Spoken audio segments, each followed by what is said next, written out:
चिराग भैया जैसे 1000 हत्या के बाद हम चुप हो जाएंगे, 5000 हत्या के बाद चुप हो जाएंगे, 1500 दुष्कर्म के बाद चुप हो जाएंगे।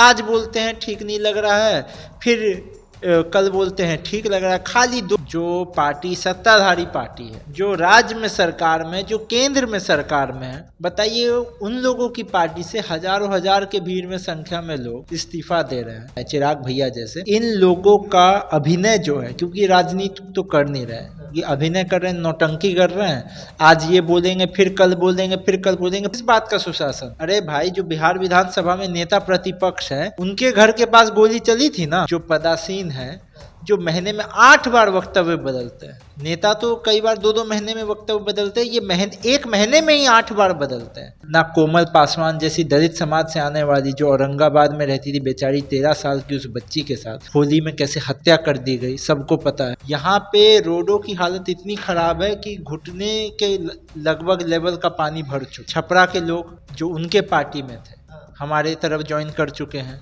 अभी खगड़िया की उनकी पूरी इकाई, जिला इकाई हमारे साथ ज्वाइन कर चुकी है।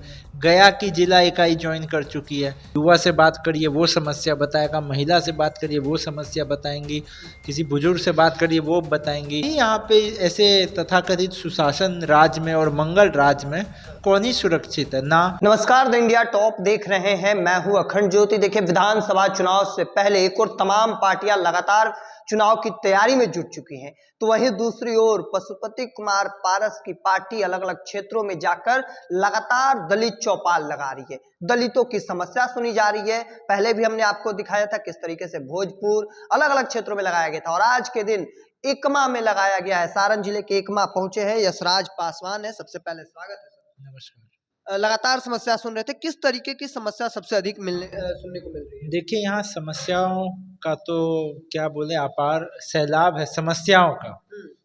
मतलब समस्याओं की यहाँ कोई कमी ही नहीं है। यहाँ पे आप किसी युवा से बात करिए वो समस्या बताएगा, महिला से बात करिए वो समस्या बताएंगी, किसी बुजुर्ग से बात करिए वो बताएंगी।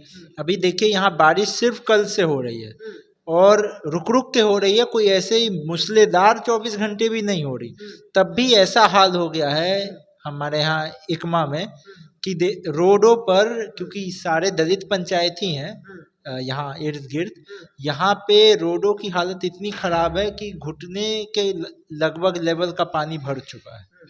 आप सोचिए, तो यातायात करने में भी लोगों को समस्या है। तो यहाँ पे बहुत समस्या है। ये तो अभी समझिए, कल बारिश हुआ, एक नया समस्या दिख गया कि सिंचाई की यहाँ पे और ड्रेनेज सिस्टम की क्या हालत है।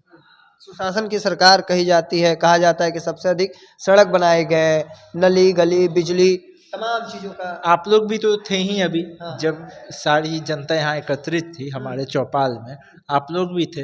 हम तो नहीं बोल रहे थे, तो जनता ही बोल रही थी आप लोग के सामने, हमें अवगत करा रही थी। तो होगा, शायद हमको लगता है कि एक अन्य मार्ग तक मुख्यमंत्री के आवास या कुछ मंत्री लोग के आवास तक ये सुशासन मौजूद होगा। उसके अलावा तो सुशासन नहीं। और किस बात का सुशासन? अरे भाई, जो बिहार विधानसभा में नेता प्रतिपक्ष है, उनके घर के पास गोली चली थी ना। जो उनके घर के बाउंड्री में खोखे मिले थे, बताइए। तो कौन ही यहाँ पे ऐसे तथाकथित सुशासन राज्य में और मंगल राज्य में कौन ही सुरक्षित है ना। आप कोई व्यवसाय करने वाला समृद्ध आदमी गोपाल खेमका जी जैसा, ना कोमल पासवान जैसी दलित समाज से आने वाली, जो औरंगाबाद में रहती थी बेचारी, 13 साल की उस बच्ची के साथ होली में कैसे हत्या कर दी गई, सबको पता है। अभी कुर्नी की रहने वाली एक बच्ची, वो भी पिछड़े समाज से, दलित वर्ग से आती थी, उसकी कैसे उसके साथ दुष्कर्म करके उसकी ऐसी मतलब हालत कर दी गई कि उसने अपना प्राण त्याग दिया। उसको पटना भी लाया गया पर वो बच नहीं सकी, प्राण त्याग दिया से। तो ये हालत है। तो देखिए, तथाकथित जो सुशासन की बात हो रही है, ये बैनर तक, मुख्यमंत्री आवास, कुछ मंत्रियों के आवास तक ही है बस। दलित चौपाल लगा रहे हैं। दलितों के बड़े नेता कहे जाते हैं चिराग पासवान और जीतन राम मांझी। कई दफे पार्टी के अंदर, उनके पार्टी के अंदर पैसे की लेन देन, लगातार इस्तीफे गिरना, इन चीजों को लगातार सामने आते हैं। आप देखिए, जो पार्टी सत्ताधारी पार्टी है, जो राज्य में सरकार में, जो केंद्र में सरकार में है, बताइए उन लोगों की पार्टी से हजारों हजार के भीड़ में संख्या में लोग इस्तीफा दे रहे हैं। अभी छपरा के लोग जो उनके पार्टी में थे, हमारे तरफ ज्वाइन कर चुके हैं। अभी खगड़िया में, खगड़िया की उनकी पूरी इकाई, जिला इकाई हमारे साथ ज्वाइन कर चुकी है। गया की जिला इकाई ज्वाइन कर चुकी है। आप लोग सब मौजूद ही थे सारे वार्ता, सारे कार्यक्रम में, सब कुछ में। तो देखिए, जो अगर कोई पार्टी जो, देखिए एक राजनीतिक पार्टी क्यों बनाई जाती है? चुनाव लड़ने के लिए। नहीं तो एनजीओ भी बन सकता है, पर राजनीतिक पार्टी का उद्देश्य होता है वो चुनाव लड़े, जीते, और जो संसाधन है सरकार का उसका उपयोग ऐसे करे कि जन कल्याण हो सके। तो जो पार्टियां सरकार में है वो तो डायरेक्ट हस्ताक्षर से अपने और अपने इन्फ्लुएंस से, अपने कद से, अपने जान पहचान से, अपने संवाद से कहीं पे भी योजना पहुंचा सकती हैं, कहीं पे भी निधि पहुंचा सकती हैं, है ना? यही फायदा होता है ना सरकार में आने का, इसीलिए राजनीतिक दल बनती है। तो जो राजनीतिक दल कहीं पे, जो आप सोचिए बिहार में सरकार में, केंद्र में कहीं भी वो अपने गठबंधन साथियों से अपने सरकार के द्वारा योजना ले जा सकती है, ऐसे पार्टी का अगर उसके कार्यकर्ता साथ छोड़ने लगे तो आप सोचिए उस पार्टी की क्या हाल होगी। और हम तो सरकार में ना यहाँ है ना केंद्र में है, हमसे ज्वाइन कर रहे हैं। आपने चिराग पासवान को लेकर कहा कि कभी कुछ बोल देते हैं, कभी कुछ बोल देते हैं, पलट जाते हैं, प्रेशर बनाने के लिए, सीट लेने के लिए प्रेशर बनाते हैं। हाँ, तो ये चल ही रहा है ना। आज बोल देंगे कि विधि व्यवस्था हमें ठीक नहीं लग रही है बिहार सरकार की, सुशासन दिख नहीं रहा है, फिर कल को कह देंगे कि विधि व्यवस्था बहुत अच्छी है बिहार सरकार की और नीतीश कुमार सुशासन बाबू और एकदम अच्छा काम कर रहे हैं।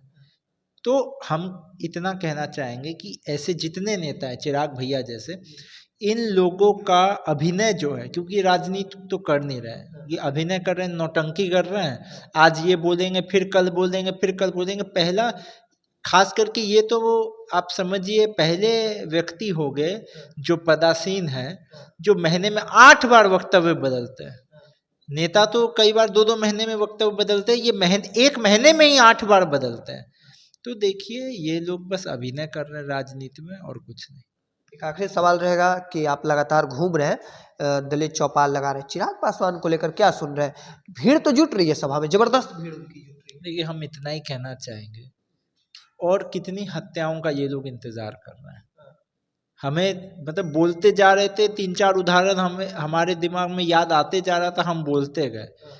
आपको अगर लंबा इंटरव्यू करना है तो 21-25 तो हमको जितना याद है सब गिना देंगे, अब बाकी और खाका ले आएंगे उसके बाद, और मतलब गिनती ही गिनती है, मतलब अनगिनत कि अरे कितने दलितों के साथ उत्पीड़न हो रहा है, उनको क्राइम झेलना पड़ रहा है, उनके साथ अत्याचार हो रहा है, उसकी समझिए सूची बहुत लंबी है। तो हम तो इतना जानना चाहेंगे कि जितने लोग भी हैं, खास करके जो सत्ता का हिस्सा है, जो मेवा खा रहे हैं और दलित समाज से आते हैं, इनको शर्म नहीं आती? ये और कितने दलित हत्याओं का इंतजार कर रहे हैं?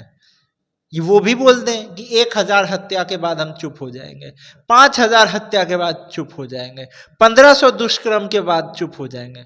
आज बोलते हैं ठीक नहीं लग रहा है, फिर कल बोलते हैं ठीक लग रहा है, खाली 2 सीट यहाँ मिल जाए, 1 सीट यहाँ मिल जाए, कैसे भी सरकार का हिस्सेदारी मिल जाए, सरकार में बने रहें, दिक्कत नहीं हो, खाली उसी का सर्कस चल रहा है बस।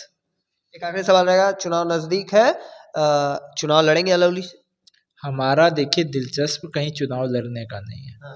हम देखिए कहाँ कहाँ पार्टी के कार्यक्रम में जा रहे हैं। हमारे पूरे परिवार ने अपना जीवन निछावर देखिए राजनीति के लिए कर दिया, चाहे हमारे बड़े पापा रामविलास पासवान जी हो, हमारे पिताजी पशुपति पारस जी, या हमारे छोटे पापा रामचंद्र पासवान जी।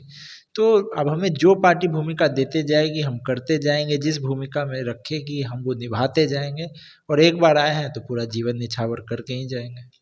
पार्टी नेतृत्व जो भी भूमिका हमें देगी वो हम निभाएंगे, और साथ साथ जमकर अपने भाई चिराग पासवान पर हमला बोलते नजर आ रहे थे। हमारे साथ बातचीत के दौरान यशराज पासवान थे, क्या कुछ कह रहे थे वो अभी आपने सुना। तब तक के तमाम हर अपडेट को देखते रहने के लिए इंडिया टॉप देखते रहें। धन्यवाद।